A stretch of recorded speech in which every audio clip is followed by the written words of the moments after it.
Now, as was referenced earlier in this video series, if we want to borrow the exact words from another source, whether it's an entire sentence or just a chunk, a phrasing, a passage of words, we need to put quotation marks around just the words that we're borrowing, right? And we're going to put information in parentheses. This time we're going to put the last name, the year, and the page number. Every time you use a direct quote, you see this at the bottom, this last bullet, right?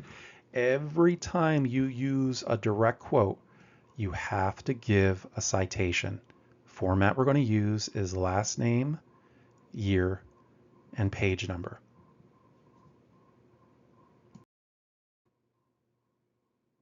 The format that we're going to follow for the direct quote in-text citation is going to depend on how many authors are associated with the source. So if there's one author for the source, we put that author's last name, the year that the article or the source was published, and then the page number. So in the first example, we have Gladding, 2020, and the source, the page number of the source that the direct quote was utilized from was page 124. So we're going to put P period 124. If there are two authors for the source, we give both of the authors' last names. So in this second example, we list the first author's last name, James, an ampersand, and then down. The way that the authors are listed in the original article are the way that they should stay. In MLA, it'll tell you to alphabetize the authors in the in-text citation. APA does not do that. The way that the article, the order that the authors are listed in the article is the way they should stay. Because if James is listed before down in the order sequence, that means that James did more work on this article than down did. And if we alphabetize it and we put down and James, we're giving down credit for being the primary author when it was really James. We're kind of taking away some of James's credit. So James and down, the year, and then the page number, 12.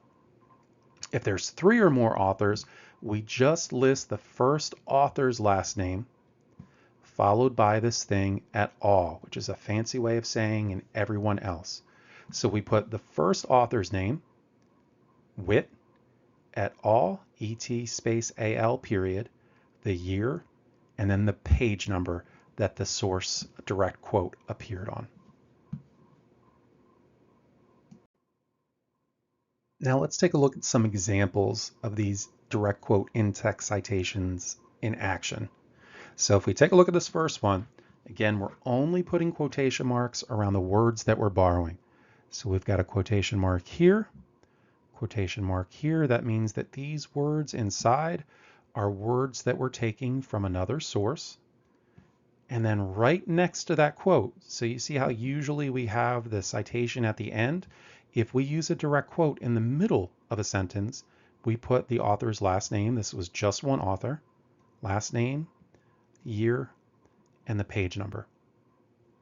In the second example, we've got two authors, right? So we put both of the authors' names with the ampersand in between. We've got quotation marks here and quotation marks here. That means that the entire sentence is taken word for word from the original source, but we're giving proper credit by putting the quotation marks. We've got the last names, the year, and then the page number.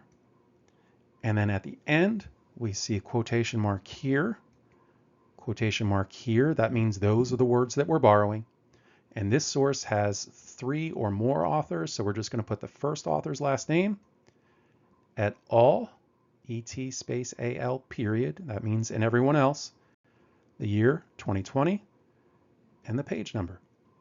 So the format is the same, right? It's just how many authors are we listing, and then it's the year and the page number.